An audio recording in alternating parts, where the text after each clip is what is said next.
ఇంకో వార్త కూడా ఏమైందంటే గత ప్రభుత్వము టిఆర్ఎస్ ప్రభుత్వం హయాంలో 1,00,000 కోట్లతోటి కాళేశ్వరం ప్రాజెక్టును ఏర్పాటు చేసినాం. అది ముందు తరాలకు ఆదర్శంగా ఉంటది. అది అన్ని విధాలుగా ఉంటది. దీనివల్ల వందల ఎకరాల లక్షల ఎకరాలకు కోట్ల ఎకరాలకు నీరు అందిస్తామని చెప్పేసి భారీ ప్రాజెక్టు ఏర్పాటు చేసిన గత ప్రభుత్వం.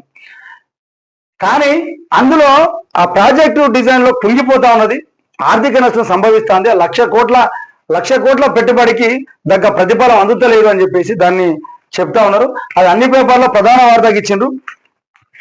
అది కాళేశ్వరం బాధ్యుల్ని వదిలిపెట్టమని చెప్పేసి సంబంధించినటువంటి మంత్రి నిన్న ప్రెస్ మీట్ ఏర్పాటు చేసిండు. సచివాలయంలో మీడియాతో మంత్రులు ఉత్తమ్, పొన్నం, జూపల్లి, ప్రభుత్వ సలహాదారు షబీర్ అలీ, జగ్గారెడ్డి కాళేశ్వరం బాధ్యుల్ని వదలం, కేసీఆర్ అయినా అధికారులైనా ఎవరు చర్యలు తప్పవు, ఎన్డీఎస్ఏ నివేదిక క్యాబినెట్ లో చర్చించి నిర్ణయం తీసుకుంటాం, బ్యారేజీలను రిజర్వేషన్లుగా వినియోగించుకునేందుకే విఫలం, తమ్మిడిచెట్టి వద్ద నీటి లభ్యతపై తప్పుడు ప్రచారం, మంత్రి ఉత్తమ్, బ్యారేజ్ వైఫల్యం, మంత్రి పవర్ ప్రజెంటేషన్. నిన్న పవర్ ప్రజెంటేషన్ ఇచ్చిండ్రు.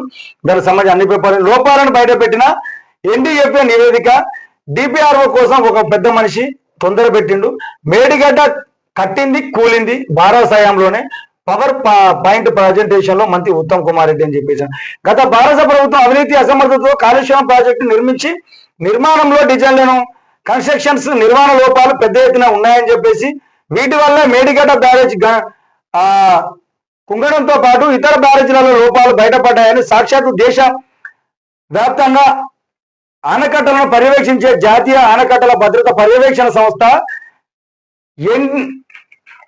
ఎన్డీఎస్ఏ తన నివేదిక వెల్లడించింది. 1,00,000 కోట్ల ప్రజాధనం దుర్వినియోగంకి బాధ్యులు ఎవరని అధికారులు కానీ ఆ ప్రభుత్వంలోని పెద్దల పైన సర్కారు చట్టపరమైన చర్యలు తీసుకుంటామని చెప్పేసి అంటారు. దాంట్లో ఏదేమైనప్పటికీ ఆ అవినీతి దాని బాధ్యులను మేము కఠినంగా శిక్షిస్తామని చెప్పేసి అంటే దానికి సంబంధించిన దాంట్లో దానికి సంబంధించిన దాంట్లో వ్యతిరేకంగా అబద్ధాల వరద అని చెప్పేసి మన హరీష్ రావు గారు చెప్తా ఉన్నాడు. ఎన్డీఏ జేమ్ సంస్థ ఎన్డీఎస్ఏ నివేదిక రాజకీయ ప్రేరేపితం, పోలవరం కూలి 5 ఏళ్ళైనా అటువైపు కన్నెత్తి చూడని ఎన్డీఏ అధికారులు, బ్లాక్ 7 తిరిగి కట్టడం ద్వారా మేడిగడ్డ బారాజును ఉపయోగంలోకి తీసుకురావచ్చు, రాజకీయాల పేరిట రైతుల గొంతు కోయొద్దు అని చెప్పేసి చెప్తా ఉన్నాడు. మరి ఏదేమైనా అన్యాయం జరిగిందా అంటే ఇంకెక్కడ విషయం చెప్తా అంటే ఏంది కథ ఈ ప్రజలు కూడా గమనించాల్సిన సందర్భం ఉంటుంది. 1,00,000 కోట్లు కాదు మేము వచ్చిందే 90,000 కోట్లు అని చెప్పేసి ఇంకో వార్త. 1,00,000 కోట్లు వృధా అయితే నీళ్ళలో వస్తున్నాయి. కొండపోచమ్మ, మల్లన్న సాగర్, కాళేశ్వరం భాగం కావా, ఖర్చు 90,000 కోట్లు అయితే 1,00,000 కోట్లు నష్టం ఎట్లయినాయి, మేడిగడ్డ అవినీతి జరిగిందని ఎన్డీఎస్ఏ ఎక్కడ చెప్పలేదు, దానికి త్వరగా మరమ్మతులు చేయండి అని హరీష్ రావు చెప్తాడు.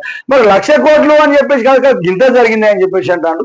ఏదేమైనప్పటికీ అలా నిజంగా చర్యలు ఎవరైతే అవినీతి చేసారో వాళ్ళని ఏర్పారేసిన సందర్భం ఉంటది. ఎందుకంటే మళ్ళీ ఎవరు చేసినా కూడా ఇలాంటి సందర్భం రావాలి. ఎందుకంటే ఇదంతా ప్రజాధనమే. ఎవరు మీ ఇంట్లోకి వెళ్ళి ఇస్తానరా ఇంకేమైనా తెస్తానరా, ప్రజల చేత పన్నుల రూపంలో కట్టిన డబ్బును తీసుకొని పోయి అప్పులు తెచ్చి వాళ్ళ మీద భారాలు వేసి మీరు కోట్ల భారాలు వేసి ప్రజలకు నిర్మించాల్సిన వ్యవస్థలో లోపాలు జరిగితే బాధ్యతలు ఎవరు అనాలి? లేదు ఎవరి మీద అది కేంద్ర ప్రభుత్వం, జేబు సంస్థ, ఈ వీళ్ళ సంస్థ. మరి ఈ సంస్థలను ఏం చేస్తానంటూ వాళ్ళకు స్వతంత్ర ప్రతిపత్తి ఉన్నాయి కదా, వాళ్ళు చేయాల్సిన బాధ్యత ఉన్నది కదా. మరి ఎవరు నమ్మిస్తారు, ఏం చేస్తారో ఆలోచన చేయాలని చెప్పేసి టీఆర్ నిజం నుంచి జనాలను నిజాలను తెలుసుకోవాలి.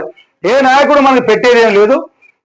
ఎవరు వచ్చినా కూడా వాళ్ళే ముఖ్యమంత్రులు, వాళ్ళే అది ఉంటారు, వీళ్ళు ఉంటారు. కానీ ఈ రోజు గత ప్రభుత్వాలలో కూడా జరిగిన మా పార్టీలోకి ఇచ్చుకుంటామంటే వీళ్ళు వచ్చినా మా పార్టీలోకి ఇచ్చుకుంటామని జరుగుతాను. ఏదేమైనా నష్టపోయేది సామాన్య ప్రజలే కాబట్టి ఈ నిజంగా ఎవరైతే అన్యాయం చేస్తారో వాళ్ళకు చర్యలు పడాల్సిన అవసరం ఉంటుంది. అది ఏదేమైనా ఇప్పుడు టీఆర్ఎస్ పార్టీలు కావచ్చు, కాంగ్రెస్ పార్టీలు కావచ్చు, బీజేపీ ఎవరైనా కూడా ఇది భరించాలి తప్పదుగా. ఎందుకంటే మంచి పద్ధతి కాదు. ఎవరు వచ్చి మీరు చేసిరా మేము చేసిరా అంటే ఇదైతే కరెక్ట్ కాదనేది అనుకుంటా ఉన్నారు.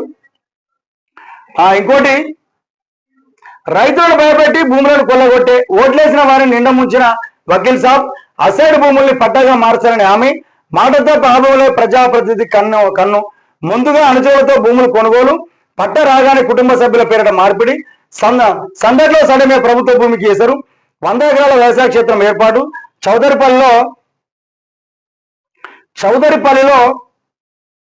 10 ఎకరాలకు పైగా భూమాయ, సిద్దిపేట కలెక్టర్కు న్యాయవాది ఫిర్యాదు చేసిండు.